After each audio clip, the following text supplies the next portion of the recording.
My name is Dr. Fear. I want to thank you for watching my video.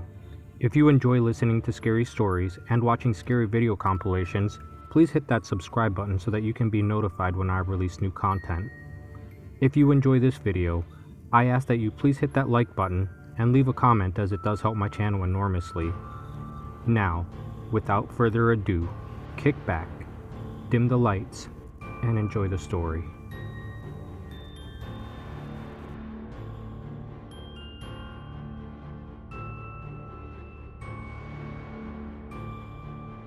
Please, make sure you lock everybody in their rooms on the night before Christmas. It is very important for everybody's health. The name Santa Claus came from Saint Nicholas. In Dutch, that would be Saint Nicolaas, and that's where Santa Claus got his name. I can personally attest to the fact that this is false. My father was paranoid. Very paranoid. He was also a little crazy. Maybe more than just a little. We lived in a neighborhood surrounded by trees in the mountains. Growing up, our house had cameras facing every single angle of our property. Not just the regular cameras either, night vision and infrared. The night vision just made everything look gray, but the infrared was blue and any heat signatures gave off an orange glow. I know this because he had given me access to the cameras and I frequently viewed them from my computer. Over the years, I have seen some weird things on these cameras, but that's a story for another time. The weirdest thing growing up was Christmas. The holiday itself wasn't weird. We had a Christmas tree, we had presents, all the normal things. The weird part was the night before. My dad loves his cameras. We had them on 24/7, 364 days a year. Now I know what you're thinking. You must be confused. There's 365 days in a year. You are correct. Every year, on the night before Christmas, my dad would turn off every single camera. Weird thing is, this wasn't just my dad. The other houses in the neighborhood didn't have cameras or anything fancy. But some of my friends told me that they weren't allowed to leave their room on that night either. Anyway, on the night before Christmas, after we laid out the cookies and milk, my dad would make me go to bed early. There was a lock on the outside of my door. Now don't get me wrong, my dad was never abusive towards me, but on the night before Christmas, he would always lock me in my room. Despite being paranoid and crazy, my dad was the nicest man that I have ever known. The only time he ever scared me was how serious he got on the night before Christmas. Dylan, do not leave this fucking room. You understand me? I let you run around the neighborhood with your little friends doing whatever the hell y'all damn well please every single day. I let you stay on that computer for hours searching up God knows what. Probably choking your chicken the entire day. The one thing I ask of you is not to leave your room on this night, capiche? My dad had shown me hundreds of missing persons reports. Every time that I questioned his little tradition, he would have 20 ready to show me. All of these missing people had been missing on December 26th, the day after Christmas, spanning back years. Each of these reports had a circumstance of disappearance section that explained what the person had done shortly before their disappearance, and none of it seemed to have anything to do with Christmas. Each one was completely random, but he said that they purposely changed it so that nobody ever finds out what really happened. He would never tell me what really happened. Just another one of his conspiracy theories. Yeah, Dad, I know. You tell me the same thing every year. I know, 14-year-old me replied with an attitude. Alright then, I don't want you to be another statistic. You mean statistic? I smirked. Yeah, boy, I don't want you to become a statistic. You saw those missing person reports I showed you. All those people gone missing on December 26th, day after Christmas, every year. That ain't gonna be my boy, he said as he walked out of my room.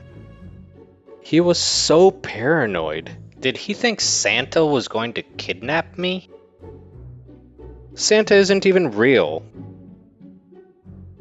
After he walked out of my room, I heard a click as he set the lock outside of my door. I heard his footsteps protrude away as I turned over to my computer that displayed our camera footage. I counted down. 3, 2, 1. And boom! Just like that, the camera footage shut off and displayed no feed connected. I felt like a psychic for being able to accurately predict the exact time it would shut off.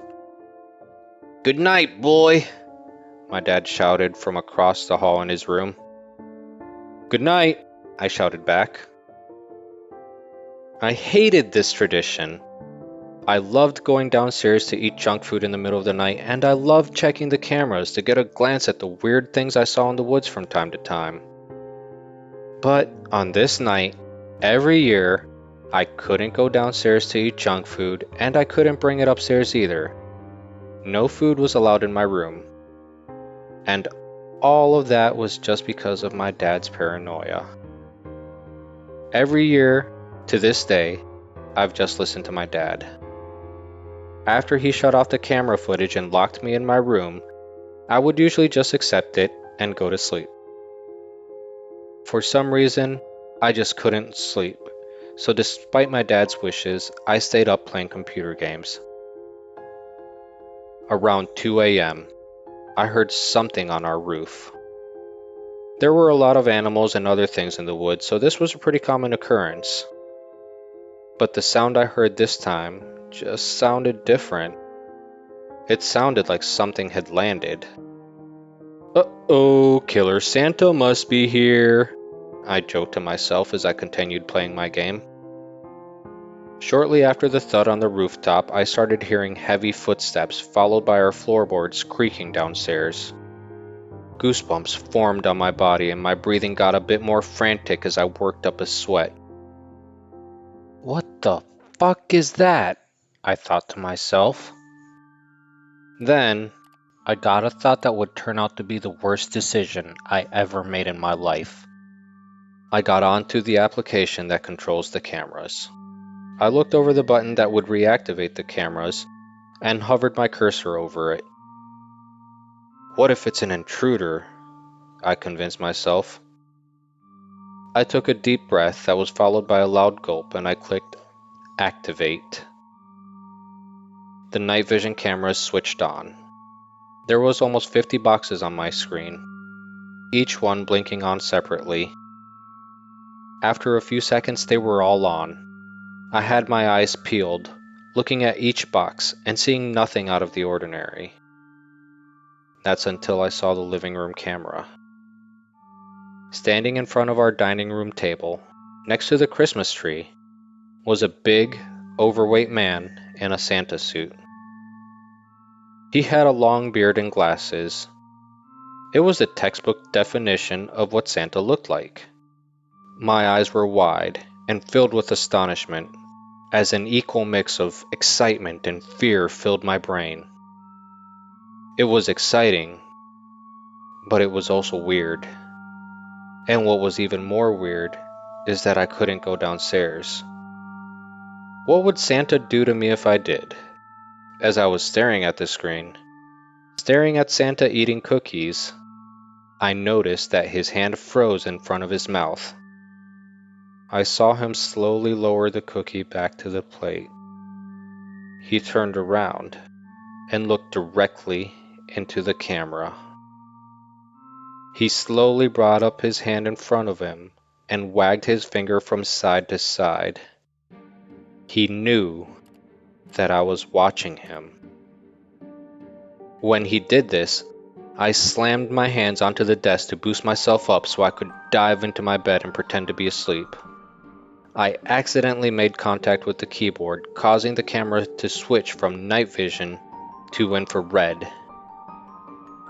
What I saw on the camera wasn't Santa anymore. It was a big fat creature with no clothes on. Its mouth was wide open, and it looked like it had a broken and detached jaw. It had large oval eyes that had nothing in them. It had rows of large, razor-sharp teeth in its mouth. The creature was tall, and its arms were long and deformed. At the edge of its arms were hands with sharp claws that replaced fingers. "Dad!" I screamed, and instantly after I heard footsteps shuffling to my room. "What did you do, boy? Why are you still awake?" he yelled as he unlocked the door and ran into my room. He looked at my computer and saw the camera footage on. I was on my bed crying. Suddenly I could hear a heavy thud on our staircases. "Oh, you stupid son of a bitch, you stupid boy, what have you done?" he asked me as my crying became hysteric. He sat down next to me and hugged me so tightly as if it was the last time that I would ever feel his hug, and he whispered, "I love you, boy. Don't be scared. Ain't nothing gonna happen to you," he said as we heard another thud coming from our staircase. The footsteps were so heavy that there was dust coming down from my ceiling. Thud. "I don't know if you's gonna see me again, boy, but I want you to always remember what I taught you." Thud. "Why wouldn't I see you again, Dad? What's going to happen?" Thud. "We can't both escape. It wouldn't let us, boy." Thud. "Dad, I love you. I don't want you to leave," I sobbed back. Thud. My dad got up and opened the window. We were on the second floor. He picked me up. Thud. He kissed me on the cheek as a tear ran down his face. Thud. He threw me out of the second-story window. I landed in some bushes beneath our house. I don't know if I was injured or not. I had way too much adrenaline coursing through my veins. "Run, boy!" he screamed as the thuds got faster. I took off running through the woods when I heard the most disturbing, blood-curdling scream I've ever heard in my life. I just kept running until I couldn't hear the screams anymore. That was many, many years ago. I had kept running until I tired myself out. I fell asleep under a tree and returned to the house the following morning on the 26th. There was no sign of any struggle, no blood, nothing. My dad was just gone. I checked the cameras. The footage was gone. Looking through the recordings, it was just blank for the entire night. Now I'm a father, and I have my own kids, and I have kept my dad's tradition alive every night before Christmas. I don't know if that thing was isolated to my neighborhood, or if that's just what Santa is for everybody. All I know is, I'm not going to risk finding out. So with all of that said, please, lock your doors on the night before Christmas. The next time you're awake during that night and you hear noises in your house, I suggest that you stay in bed and keep your eyes closed. Don't get up. Don't investigate. Don't be a curious little fucker like I was. The last thing I'll leave you with is, you better watch out. You better not cry. You better not pout. I'm telling you why. Santa Claus is coming to town. He knows when you are sleeping, and he knows when you're awake. But he doesn't care if you've been bad or good, so don't go looking for him for your own sake.